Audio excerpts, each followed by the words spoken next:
বেশিরভাগ নেতাদের মধ্যে আর কিছু থাকবে না থাক, নারী কেলেঙ্কারিতে জড়িত এটা যেন তাদের থাকতেই হবে, বেশিরভাগ আকসার। তো বলেন, আপনি যে বলে দিলেন অমুক ভাইয়ের চরিত্র ফুলের মতো পবিত্র, অথচ আল্লাহর নাম নেন আস্তে আস্তে। আলহামদুলিল্লাহ,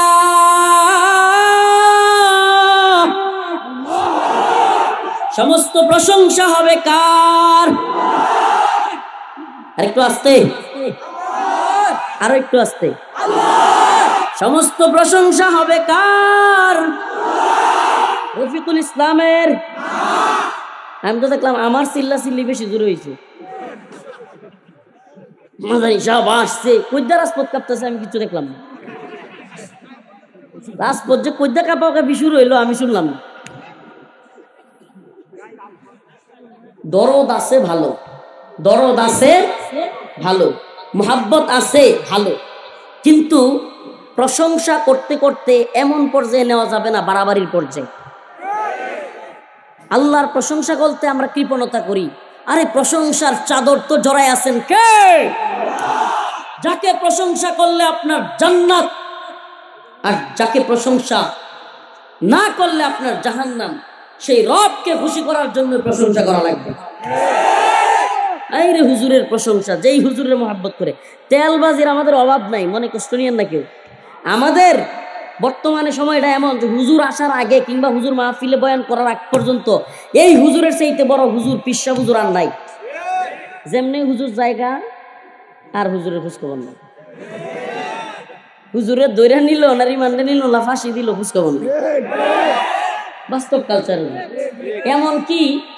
এমনকি মাহফিল কর্তৃপক্ষ অনেক মাহফিলে খুঁজে পাওয়া যায় না, নাই। যদিও আমরা তো আর এক সেকেন্ডও গাড়িতে বসে থাকি না, আলহামদুলিল্লাহ। কি দিল না এগুলো টেনশনও করি না। তো এই জন্য আমরা তো গাড়িতে উঠে যাই, বসে থাকি না। অমুক ভাইয়ের মার্কা কি, অমুক ভাইয়ের আগমন, এটি তো জোরে কইতে পারেন। দুইটা চা খাওয়াইলে হাই রে পাবলিকের চিল্লা চিল্লি, অমুক ভাইয়ের চরিত্র। কি আজীব অবস্থা।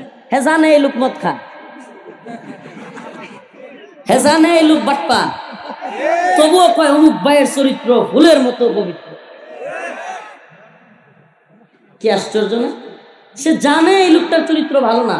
সমাজের সবচাইতে বর্তমান সময়ে সবচাইতে নিকৃষ্ট লোকেরাই নেতা হইতেছে, বেশিরভাগ আকসার দেখেন আলামত।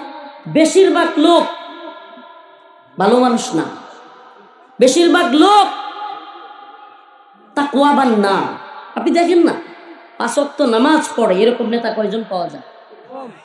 নামাজ পড়ে, মসজিদের সাথে আছে, তাকওয়াবান, আল্লাহকে ভয় করে, সুদ খায় না, ঘুষ খায় না, মানুষের থেকে টাকা মাইরা খায় না, জমি সম্পদ লুট করে না, এমন নেতা কয়জন আছে? নারী কেলেঙ্কারিতে নাই। এই চরিত্রটা যেন থাকতেই হবে। এইটা মোটামুটি বেশি প্রশংসা করতে হবে কার? সুবহানাল্লাহ, সুবহানাল্লাহ।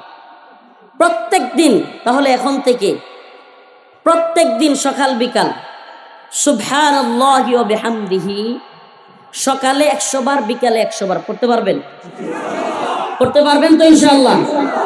দোয়াটা কি? সুবহানাল্লাহি। এত ছোট্ট দোয়া, বুখারী হাদিসে আসছে যে ছোট্ট দোয়াটা আসমান জমিনের চাইতেও আল্লাহর কাছে মিজানের পাল্লায় আরো বেশি ভারী। সুবহানাল্লাহি ওয়া বিহামদিহি। পারবেন তো ইনশাআল্লাহ? প্রশংসা হবে কার? বাড়াবাড়ি করা যাবে না। আর এই বাবারে বাবা, টাইটেলের জ্বালায় নাম খুঁজে পাওয়া যায় না অনেকের। টাইটেলের এই অবস্থা। জীবনে কোনোদিন বক্তা বাংলাদেশের বাইরে যায় না, এমনকি নিজ জেলার বাইরে গেছে কিনা সেটাও জানা যায় না। এই বক্তা আন্তর্জাতিক বক্তা, আন্তর্জাতিক খ্যাতি সম্পন্ন মুফাসসিরে কুরআন, শাইখে সরসিনা, শাইখে অমুক, শাইখে তমুক।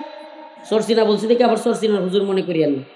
শাইখে কুতুবিয়া, শাইখে অমুক, শাইখে তমুক লাগায় নাম খুঁজে পাওয়া যায় না শেষ। ঠিক কি ঠিক না? এগুলো করা যাবে? তো এই জন্য নামের ক্ষেত্রে খুব নরমাল নাম দিতে হবে।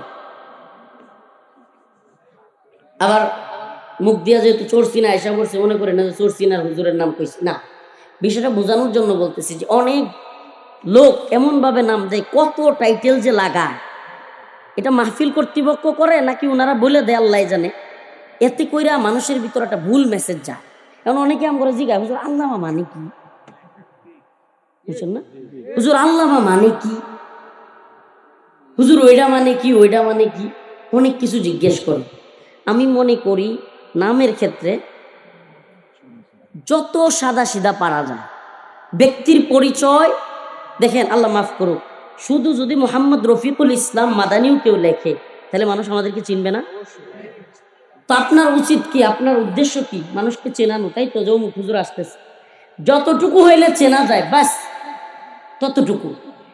আল্লাহ পাক আমাদেরকে বোঝার তৌফিক দান করুক। আরো জোরে বলেন আমিন। তাইলে প্রশংসা করব কার? আলহামদুলিল্লাহ। সবাই বলেন আলহামদুলিল্লাহ। আলহামদুলিল্লাহিল্লাযী খালাকাস সামাওয়াতি ওয়াল আরদ। সমস্ত প্রশংসা হবে সেই রবের, আল্লাযী খালাকাস সামাওয়াতি ওয়াল আরদ, যিনি আসমান এবং জমিন সৃষ্টি করেছেন। ওয়াজালায যুলুমাতি ওয়ান নূর,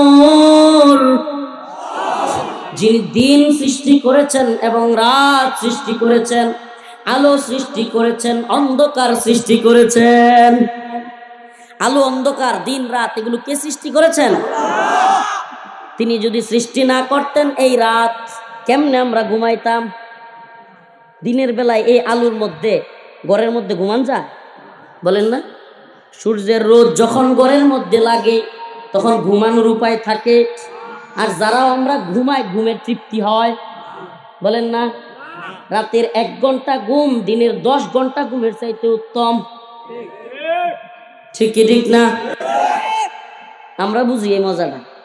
সারা রাইতে যে কি বলে ও ঘুমা থাইকা দিনে গিয়া ঘুমাইতে যায়, বাতিজা বাস্তি কিচির মিচির চিল্লা চিল্লি, এই একটু ঘুম হয়, ঠুস ঠাস আওয়াজ, দৌড়াদৌড়ি, এগুলো যখন হয় আর ঘুম হয় না তখন বোঝা যায় পেরেশানিটা কি।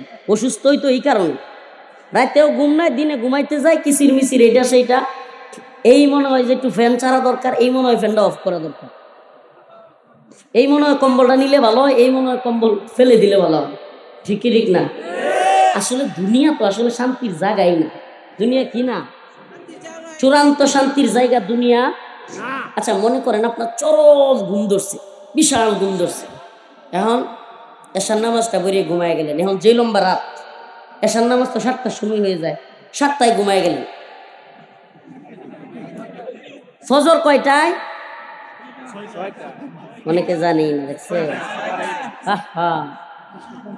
খালি বিপ্লবের চিন্তা করি যুবকরা, মনে হয় এই মাদানী সাহেবরে নিয়ে, মামুন সাহেবরে নিয়ে, মামুনুল হক সাহেব হুজুরে নিয়ে বিপ্লব গড়াই লাগবো বাংলাদেশে, মনে হয় কালকে ইসলামী রাষ্ট্র প্রতিষ্ঠা হয়ে যাবে। কিন্তু নিজে ফজরের নামাজই পড়ে না। ফজরের নামাজ কয়টায় যুবক সেটাই জানেন।